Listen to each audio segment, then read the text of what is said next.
इंदिरा गांधी हत्याकांड, जनरल वैद्या शूटआउट, राजघाट पर राजीव गांधी पर हमला और तमाम ऐसे केस एक शख्स ने लड़ा। उसका नाम है RS सूरी, जो बाद में जाकर के दिल्ली हाईकोर्ट में जज भी होते हैं। और वहां पर वो रेड फोर्ट की बात कर लीजिए, शूटआउट जो हुआ था, या जैसिका लाल हत्याकांड बात कर लीजिए, नैना सैनी तंदूर हत्याकांड की बात कर लीजिए, प्रदेश मट्टू की बात कर लीजिए, शिबू सोरेन की बात कर लीजिए, तो इन सबको जजमेंट भी इन्होंने दिया। तो हमारे साथ मौजूद हैं जस्टिस RS सूरी साहब, उनसे बात करेंगे। सर द लीगल ऑब्जर्वर में बहुत बहुत शुक्रिया। मैं हूँ खुर्रम साहब। वेलकम जी। सर, पहला सवाल तो आपसे यही बनता है कि जब आप वकील थे तब आपने ऐसे मामले हुए कि बड़ा चर्चा में है। कई लोग ये कहते हैं कि चर्चित मामले को उठा लीजिए, तो आप चर्चा में आए थे, क्या यही वजह था? हाँ, क्यों नहीं, वकील था मैं, तो चर्चा में क्यों ना रहूँ मैं। तो जो अगर कोई ऐसा मुकदमा आता था तो मैं करता था। हाँ, और ये मुझे अच्छा भी लगता था। मैंने वो इमरजेंसी में वो स्मगलर्स करके बहुत केस किए हमने, और उसमें हमने पैसा भी कमाया पहली दफ़ा। उसके पहले तो पैसा ही नहीं था हमारे पास। सो जो केस किए अच्छा लगा, अच्छे केस किए। नाम के लिए किया था और शोहरत के लिए, तो कुछ ना कुछ आई। सर, तो 38 साल तकरीबन आप एडवोकेट रहे, उसके बाद आप जज है, लेकिन 38 साल के वक्त की बात करूं तो ऐसा कौन सा मौका आया, ऐसा कौन सा लम्हा था जब आपने कहा कि हाँ अब सब ठीक है, अब मैं बढ़िया काम कर रहा हूँ? मेरा ख्याल है ये जब इमरजेंसी आई, इमरजेंसी में मैंने काफ़ी काम किया और काफ़ी मेरे पास मुकदमे आए, केस आए, तो उसके बाद फिर मैं सेटल हो गया, बिल्कुल सेटल हो गया। अच्छा, हाल फिलहाल एक बयान बहुत चर्चा में है, आप आदत मुताबिक और फिर आप चर्चा में है, किरण रिजिजू साहब ने, आपका जो लॉ मिनिस्टर, उन्होंने कहा का बयान ट्वीट भी किया है, कोलेजियम पर दिया कि हाईजैक कर लिया गया कॉन्स्टिट्यूशन, तब चर्चा में। लेकिन सवाल सर ये है कि जिस कॉलेजियम के खिलाफ आज आप बोल रहे हैं, उसी कॉलेजियम ने, उसी सिस्टम ने आपको भी चुना हाईकोर्ट जज के लिए। तो अगर आपको लगता है कि वो गड़बड़ तब रिलाइज आपने किया था या आज रिलाइज आपने किया? नहीं, देखिए, क्योंकि मुझे चुना गया, वो सिस्टम तो यही था, और तो कोई सिस्टम ही नहीं था। अगर उस टाइम मुझे चुना गया तो ऑलराइट, मैं क्वालिफाई करके इस सिस्टम में, ठीक सही था या गलत था ये तो आप बताओगे ना। मैं कैसे बता सकता कि मैंने बहुत बहादुरी की या क्या किया, ये तो जनता बताएगी, या जो वकील थे वो बताएंगे ठीक था मैं या नहीं था ठीक, ये गलत था, गलत चॉइस थी या ठीक चॉइस थी, वो बताएंगे ना। वो बताएंगे। लेकिन आज क्या दिक्कत आ रही है, जिस सिस्टम ने आपको चुना, जिस कोलेजियम ने आपको चुना, आपने रियलाइज कब किया कि ये कोलेजियम गड़बड़ है? अभी रियलाइज किया या फिर पहले कभी? नहीं, देखो, ये ग्रेजुअल डिक्लाइन हो रही है, ग्रेजुअल डिक्लाइन। तो और ये मैं अकेला नहीं कह रहा, ये जनरल परसेप्शन भी हो गई है कि कोलेजियम सिस्टम जो है ये मेरिट कम होती है और दूसरी चीज़ें ज़्यादा महत्व दिया जाता है। दूसरी चीज़ें, मेरा रिश्तेदार है, मेरा दोस्त है, मेरे दोस्त का दोस्त है, ये पब्लिक रिलेशन ज़्यादा आ जाता है और मेरिट कम आता है। तो लिहाजा क्वालिटी ऑफ जजेस थोड़ी सी, नहीं, ये तो नहीं मैं कहता है क्वालिटी डिक्लाइन हुई है, फ़र्क पड़ता है। क्वालिटी ऑफ जुडिशियल अपॉइंटमेंट थोड़ी सी मार खा रही है। अच्छा, ये बताइए, आम जनता समझना चाहती है कि 4-5 जजेस हुए, जैसे मान लीजिए हाई कोर्ट है या फिर सुप्रीम कोर्ट है, चीफ जस्टिस बैठे, 4 और सीनियर जजेस बैठे, और उनके सामने फाइल है, उन्होंने चुनी, हाँ ये ठीक है, ये गलत है। आम जनता ये समझती है। इनफैक्ट कोलेजियम काम करता कैसे, ये हम आपसे समझना चाहेंगे। देखो जी, कोलेजियम काम ऐसे है कि हाई कोर्ट का कोलेजियम होता है चीफ जस्टिस और 2 और जजेस सीनियर मोस्ट होते हैं, ये कोलेजियम हाई कोर्ट का है। हाई कोर्ट का कोलेजियम रिकमेंडेशंस करता है, देख लेता है भी किस किस के नाम भेजने हैं, वो नाम आगे अल्टीमेटली सुप्रीम कोर्ट को जाते हैं। सुप्रीम कोर्ट ने अगर तो अपॉइंट करना है आदमी टू द हाई कोर्ट, फिर तो तीन होते, 4 नहीं, वो 3 जो है वहाँ वो जो सिफारिश की गई है हाई कोर्ट में, या तो मान लें या नहीं माने, या वापस भेज दें किसी कारण के। सो ये अगर जब वो माने तो वो आगे भेज देते हैं फॉर स्क्रूटनीज वगैरह। तो ये सिस्टम ऐसे चलता है। तो मेरा कहना ये है कि ये सिस्टम ऐसे जो है ये ज़्यादा ओपेग है, इसमें कोई क्राइटेरिया तो है नहीं, किस को चुनना है, क्यों चुनना है, कैसे चुना, क्यों चुना, ये तो कोई सिस्टम ही नहीं है। कोई यहाँ कोई यूपीएससी एग्जाम थोड़ा है या कोई नहीं, ये नहीं, मैं नहीं कहता होना चाहिए, मैं कहता कोई सिस्टम बना लो कि भी कोई टैलेंट स्पॉटिंग के लिए कुछ तो होगा। टैलेंट स्पॉटिंग जजेस के लिए, हाँ, व्हाई नॉट, तो पूल बनाओ ना, रेगुलर पूल होना चाहिए टैलेंट स्पॉटिंग।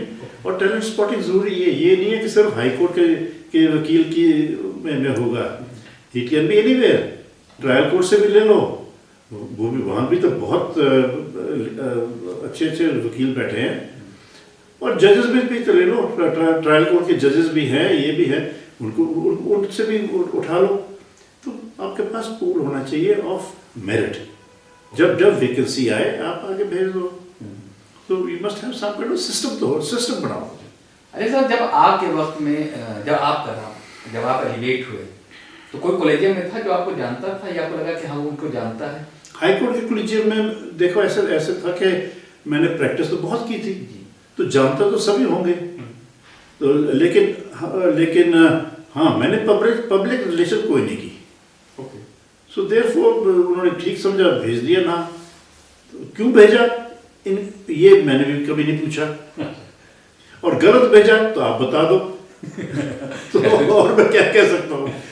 अरे सर, जो आप कह रहे हैं कि जैसे आपने रेगुलर प्रैक्टिस करी, इस वजह से जो जजेस थे या चीफ जस्टिस थे वो आपको जानते थे, या जो भी कॉलेजियम में हिस्सा थे वो जानते थे, यही चीज़ तो सबके साथ लागू होती है ना? बिल्कुल होती है, हर के साथ लागू होती है। तो वो देखते हैं, देखना चाहिए उनको कि ये मेरिट है इसमें, कि मेरा जान पहचान ज़्यादा है कि मेरिट है ज़्यादा।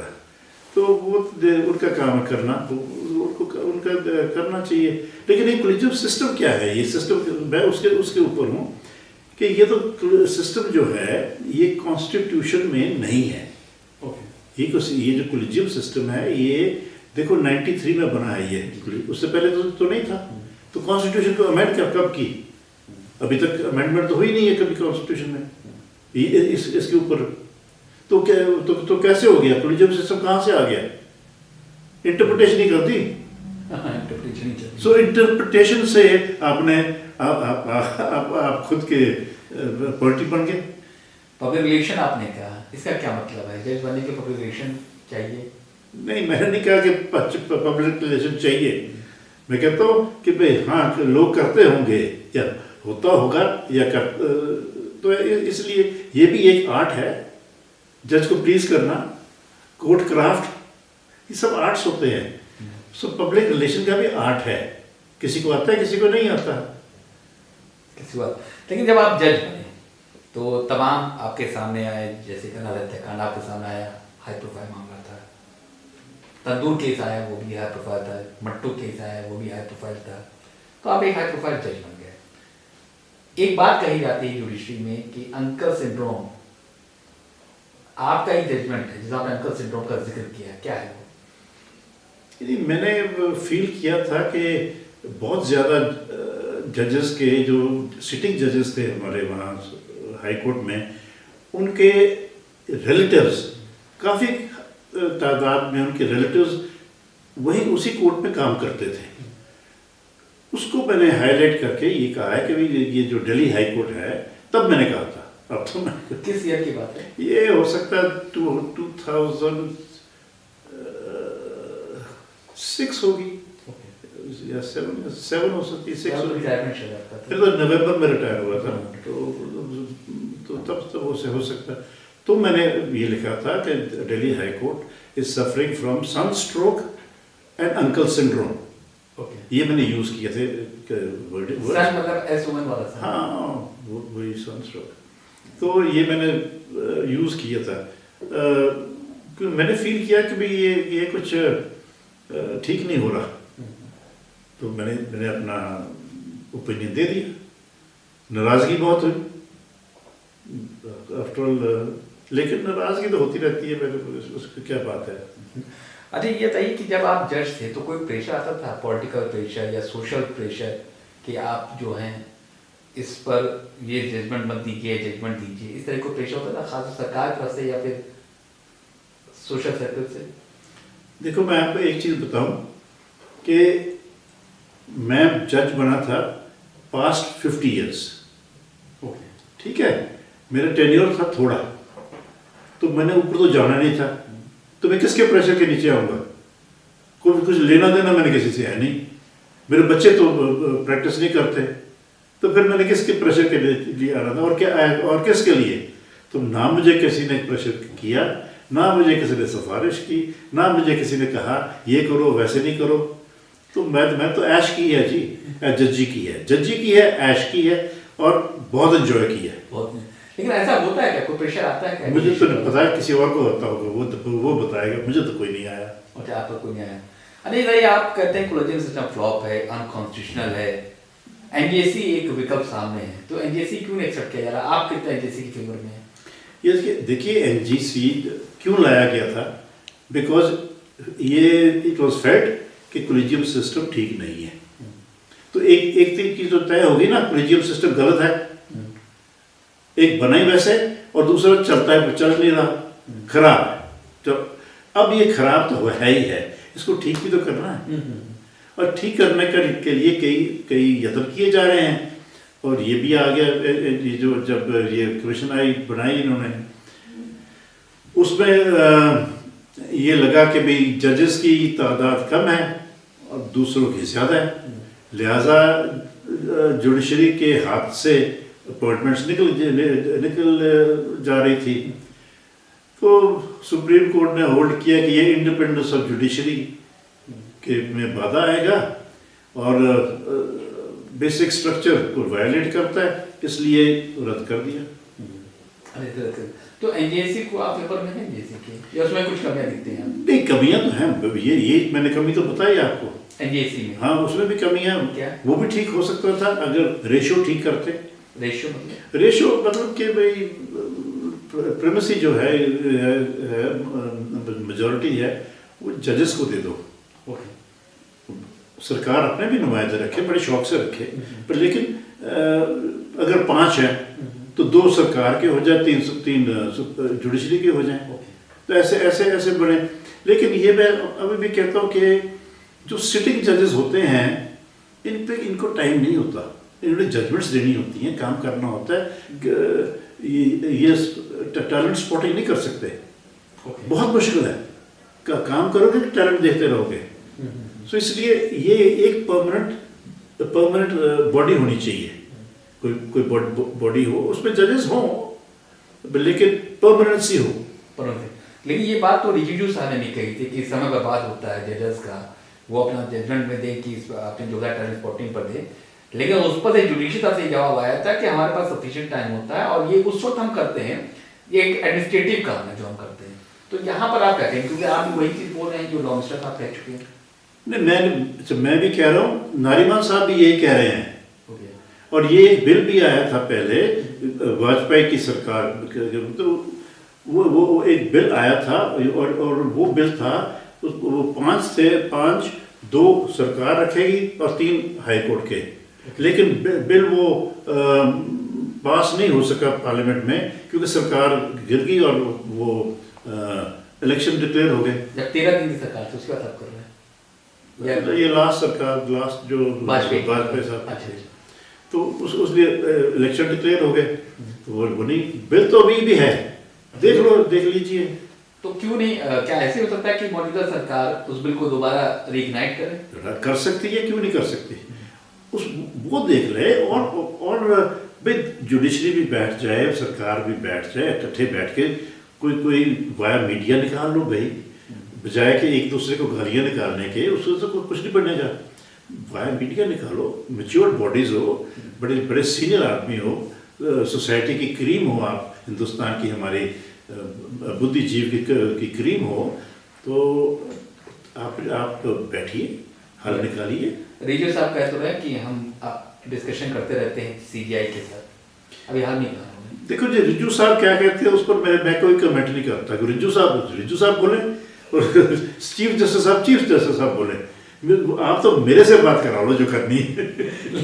अच्छा ये बताइए सर कि एक जब आपका आया, जब ट्वीट किए गए, आप रिज्जू साहब ने आपका बयान ट्वीट किया, कहा ये जज है, तो आप इतना फेवरेट हो गए सरकार के, ये क्लियर करता कि जो बात सरकार कहना चाह रही थी वो आपने कह दिया।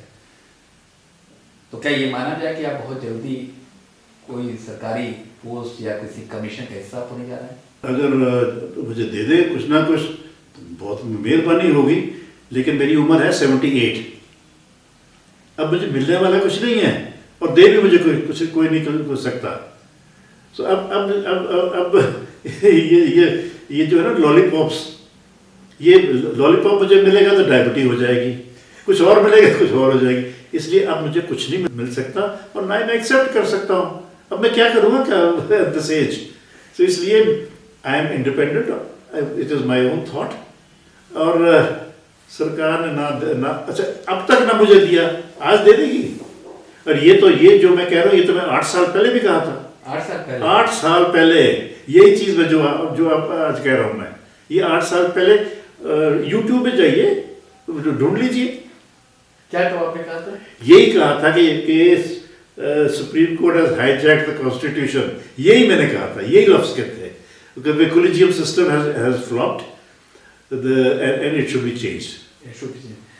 आखिरी सवाल सोढी साहब कि क्या अब रास्ता बचता है? एक तरह टसल चल रही है दो बॉडीज के बीच में, दोनों बॉडी बड़ी इंपॉर्टेंट है हमारे देश के लिए, दोनों से बड़ी उम्मीदें हैं सरकार को, विकल्प क्या बचता है? कैसे ये टसल खत्म होगी? टसल तो जो ये आप टसल की यूज करते हैं ना, ये कॉन्स्टिट्यूशनल अथॉरिटीज है, इसमें टसल्स नहीं होती। इंस्टीट्यूशंस हैं, इनमें टसल्स नहीं होती।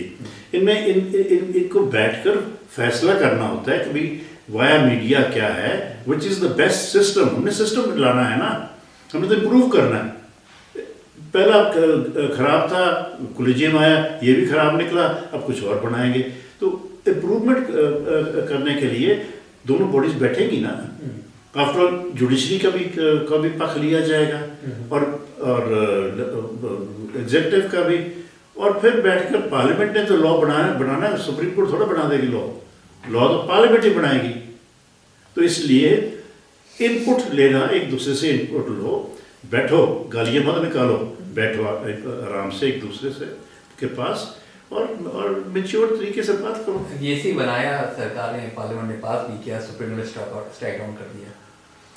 हाँ, स्ट्राइक डाउन कर दिया, लेकिन सुप्रीम कोर्ट ने कह दिया ना कि भाई ये बेसिक स्ट्रक्चर के बरखिलाफ है ये आपका एक्ट। सो ये अगर जुडिशरी के साथ बैठकर ये पहले किया होता तो शायद ना होता।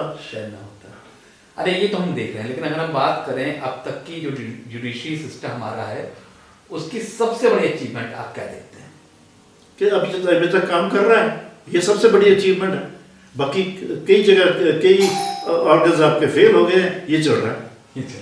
अच्छा सर, आखिरी बड़ा इंटरेस्टिंग है कि मैं अक्सर देखता था फिल्मों में कि जब जज कहता था सजाए मौत, टू बी हैंडेड डेथ, कलम तोड़ देता था। आपने भी कैप्टन पनिशमेंट दिया है, कलम तोड़ी थी आपने? जी नहीं, कलम बड़ी महंगी थी। और क्या, मेरे एक ही मेरे पास पेन होता है, वो पता नहीं कब से मैंने रखा, वो पार्कर पेन है, वो उसकी कलम तोड़ देता मैं ऐसे। क्या कमाल करते हैं। तरीका उससे बात करने का बहुत बहुत शुक्रिया। तो आपके जस्टिस सोढी साहब, इनका साफ तौर पे कहना है कि कोई टसल नहीं है, एक परिवर्तन हो रहा है, सिस्टम को दुरुस्त किया जा रहा है और उसके लिए आपस में इनपुट लेना चाहिए और दोनों सिस्टम बैठ जाए, सीबीआई और लॉ मिनिस्टर बैठ जाए, बात कर लें, उसमें सब कुछ खत्म हो जाएगा।